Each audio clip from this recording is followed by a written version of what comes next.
네, 하나님께서 오늘 이 새벽에 우리에게 주신 말씀은 사무엘하 24장 18절에서 25절까지의 말씀입니다. 사무엘하 24장 18절에서 25절까지의 말씀입니다. 이것은 하나님의 말씀입니다. 이날에 갓이 다윗에게 이르러 그에게 아뢰되 올라가서 여부스 사람 마라우나의 타작마당에서 여호와를 위하여 제단을 쌓으소서. 다윗이 여호와께서 명령하신 바 갓의 말대로 올라가니라. 아라우나가 바라보다가 왕과 그의 부하들이 자기를 향하여 건너옴을 보고 나가서 왕 앞에서 얼굴을 땅에 대고 절하며 이르되 어찌하여 내 주 왕께서 종에게 임하시나이까? 다윗이 이르되 내게서 타작마당을 사서 여호와께 제단을 쌓아 백성에게 내리는 재앙을 그치게 하려 함이라. 아라우나가 다윗에게 아뢰되 원하건대 내 주 왕은 좋게 여기시는 대로 취하여 드리소서. 번제에 대하여는 소가 있고 뗄나무에 대하여는 마당질하는 도구와 소의 멍에가 있나이다. 왕이여, 아라우나가 이것을 다 왕께 드리나이다. 왕의 하나님 여호와께서 왕을 기쁘게 받으시기를 원하나이다. 그렇지 아니하다. 내가 값을 주고 내게서 살이라. 값 없이는 내 하나님 여호와께 번제를 드리지 아니하리라 하고 다윗이 은 50세겔로 타작마당과 소를 사고 그곳에서 여호와를 위하여 제단을 쌓고 번제와 화목제를 드렸더니 이에 여호와께서 그 땅을 위한 기도를 들으시매 이스라엘에게 내리는 재앙이 그쳤더라. 아멘. 하나님을 의지하지 않고 자신들이 가지고 있는 힘을 의지하려고 했던 다윗과 이스라엘 백성들에게 하나님의 진노가 임했습니다. 3일 동안 7만 명이 전염병으로 죽게 됩니다. 자신의 백성들이 전염병으로 죽어가는 것을 보자 다윗은 하나님 앞에 나아가 자신이 범죄하였기 때문에 차라리 자신과 자신의 집안에 재앙을 내려달라고 하나님께 간절히 간구하였습니다. 다윗이 이렇게 이스라엘 백성을 위해 간절히 중보기도할 때 하나님께서는 즉각 응답하셨습니다. 바로 선지자 갓을 보내셔서 다윗이 어떻게 해야 할지를 알려주셨습니다. 다윗은 갓을 통해 전달된 하나님 말씀에 순종하여 아라우나의 타작마당으로 갔습니다. 그곳에서 다윗은 아라우나를 만나 그에게 은 50세겔을 주고 타작마당과 소를 사서 하나님을 위하여 제단을 쌓고 하나님께 번제와 화목제를 드렸습니다. 하나님께서는 다윗의 제사를 받으셨고 이스라엘에게 내린 재앙도 그치게 하셨습니다. 이렇게 사무엘 상하는 하나님께 중보기도하고 예배드리는 다윗의 모습과 하나님께서 이스라엘 백성을 용서하시는 장면으로 끝이 납니다. 지금까지 사무엘 상하를 통해 많은 이야기를 살펴보았습니다.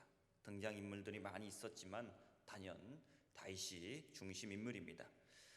여러 시간 동안 다윗이라는 인물에 대해 저희가 이 새벽 기도 시간에 살펴보았는데요. 여러분은 다윗하면 어떤 이미지가 가장 먼저 떠오르십니까?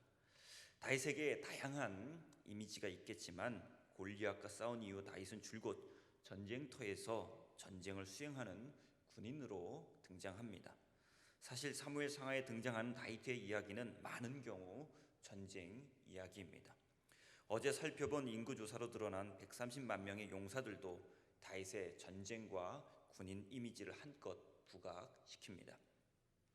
하지만 사무엘서 저자는 다윗의 마지막 모습을 군인이 아닌 하나님 앞에 나아가 중보기도하고 예배드리는 제사장의 모습을 그려내고 있습니다. 즉 활과 전쟁의 영웅 다윗이라는 인물을 사무엘서의 마지막에 와서는 제사장적 인물로 승화시키고 있는 것입니다.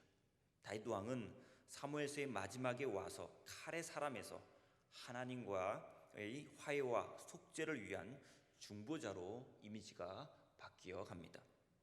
이것은 하나님께서는 다윗의 나라가 칼을 빼든 강한 용사 130만 명의 나라가 아니라 아라우나 타작마당에서 속죄와 화목의 제사를 드리는 소박한 제사장 나라가 되기 원하신다는 것을 드러냅니다. 즉 출애굽기 19장 6절의 비전이 모세를 이어 다윗에게까지 이어지고 있는 것입니다. 너희가 내게 대하여 제사장 나라가 되며 거룩한 백성이 되리라. 제사장 나라는 힘을 의지하는 나라가 아니라 하나님을 철저하게 의지하는 나라입니다. 그리고 세상 사람들과 나라들을 위해 기도하고 그들을 하나님께로 인도하는 나라입니다. 세상 권세들이 볼 때 힘이 없어 보이지만 하나님의 지켜주심으로 인해 그 어떤 나라보다도 강한 나라입니다. 중세 로마 카톨릭의 가장 큰 문제는 교황과 교회가 세속적인 힘을 가지려고 했던 것입니다. 즉 다윗이 130만 명의 군사력을 의지하려 했던 것처럼 교황과 교회가 힘을 가져 세상에 군림하려 했던 것입니다. 이것이 가장 극단적으로 드러난 것이 제4차 십자군 전쟁 때 교황이 주도한 십자군이 같은 믿음을 공유했던 동방 정교회의 수도격인 콘스탄티노플, 지금의 이스탄불을 무력으로 점령하고 약탈한 것입니다. 이들의 이러한 행태는 예수님께서 마태복음 26장 52절과 53절에서 베드로에게 하신 말씀을 무시한 것입니다. 칼을 가지는 자는 다 칼로 망하느니라. 너는 내가 내 아버지께 구하여 지금 12군단도 되는 천사를 보내시게 할 수 없는 줄로 아느냐. 예수님께서 능히 무력을 사용하실 수 있는 분이지만 그것이 하나님의 뜻이 아님을 너무나 잘 알기에 내려놓으셨습니다. 따라서 중세 로마 카톨릭의 교황들의 끊임없는 권력과 힘의 추구는 그들이 예수 그리스도의 제자가 아닌 세속의 종이었음을 드러냅니다. 교회가 어떤 방법을 동원해서라도 힘을 가지려고 하는 순간 타락의 길로 접어듭니다. 이것은 우리 그리스도인들도 마찬가지입니다. 여러분 직장, 교회, 또 가정에서 힘을 가지고 계십니까? 그 힘을 어떻게 사용하고 계십니까? 우리 그리스도인들은 힘을 가지고 다른 누군가의 위에 군림하는 존재가 아닙니다. 힘이 있어도 예수님처럼 사용하지 않고 내려놓거나 선하게 사용하는 존재입니다. 따라서 정말 예수님의 제자라고 자처하는 그리스도인 상사는 부하 직원들에게 갑질하지 않습니다. 교회에서 주요 직분을 가진 분들은 성도들을 함부로 대하지 않습니다. 가정에서도 마찬가지입니다. 오늘 본문의 다윗처럼 우리 그리스도인들은 하나님과 사람들의 화해를 위해 하나님께 간절히 중보하는 제사장적 존재들입니다.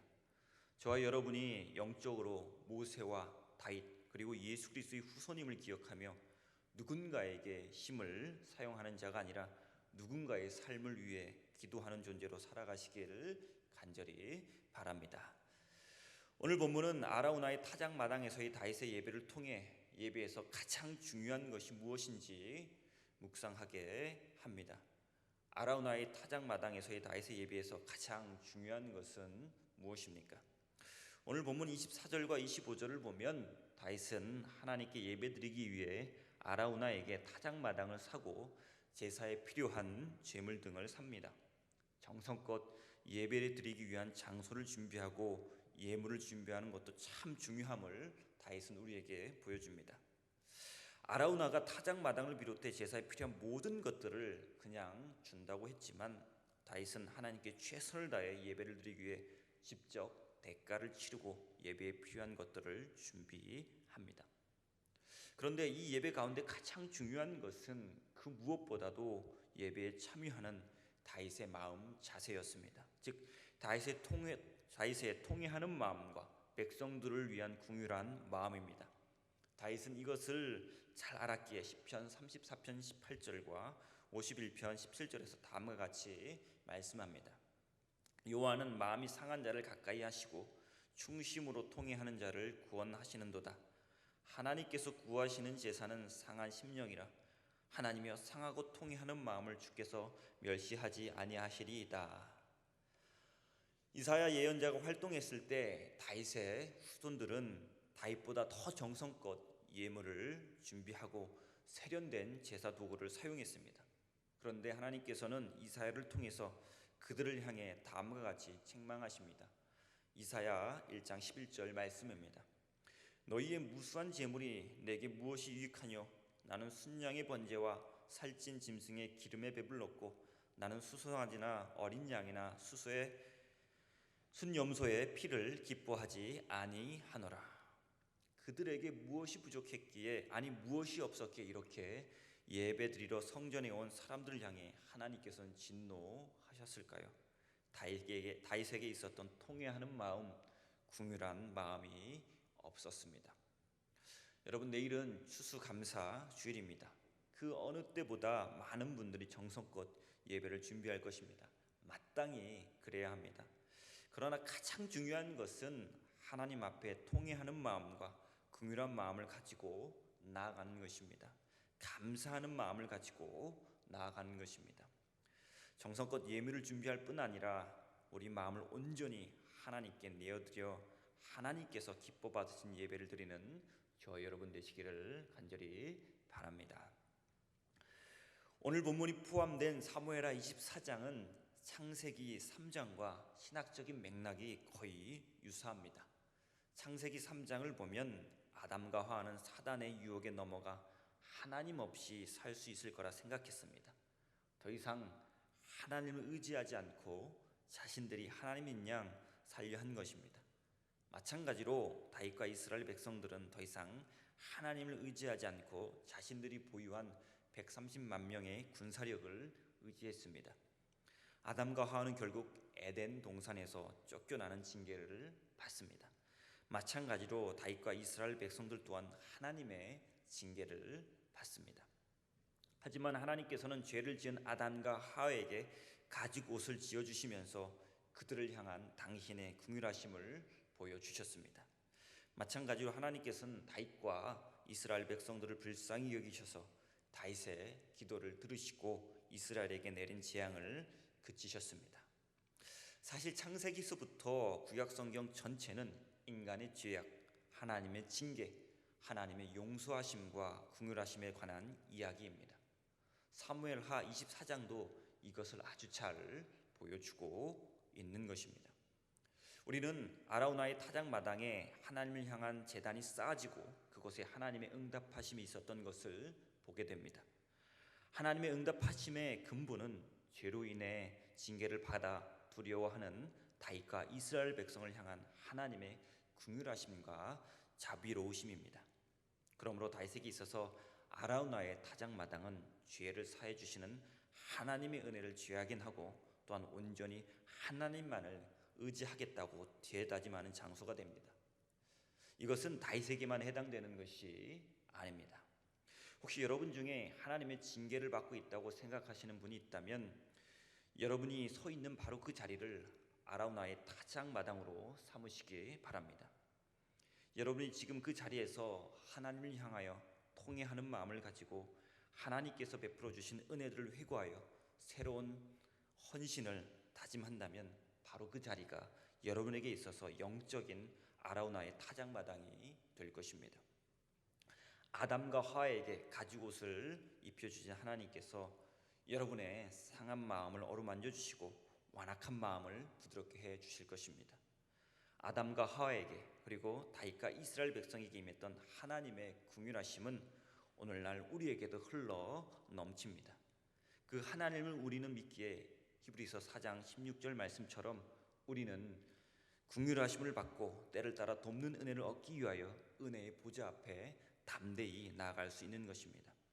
하나님의 긍휼하심은 우리의 연약함보다 훨씬 하나님의 긍휼하심이 우리의 연약함보다 훨씬 크심을 믿고 죄로 쓰러진 그곳에서 다시 일어나 하나님의 보좌 앞으로 나아가 하나님의 은혜를 다시 경험하는 저와 여러분 되시기를 간절히 바랍니다. 기도하겠습니다.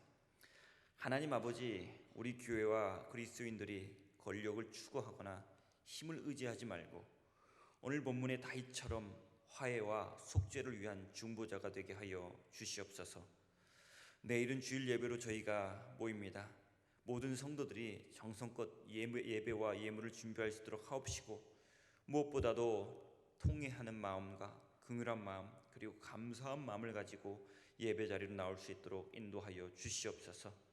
또한 우리가 죄로 인해 쓰러졌을 때 그 자리에서 포기하지 말고 하나님의 긍휼하심과 자비로우심을 온전히 구해 다시 새로운 삶을 살아가는 저희들 되게 하여 주시옵소서. 이 모든 말씀 우리 주 예수 그리스도의 이름으로 기도드리옵나이다.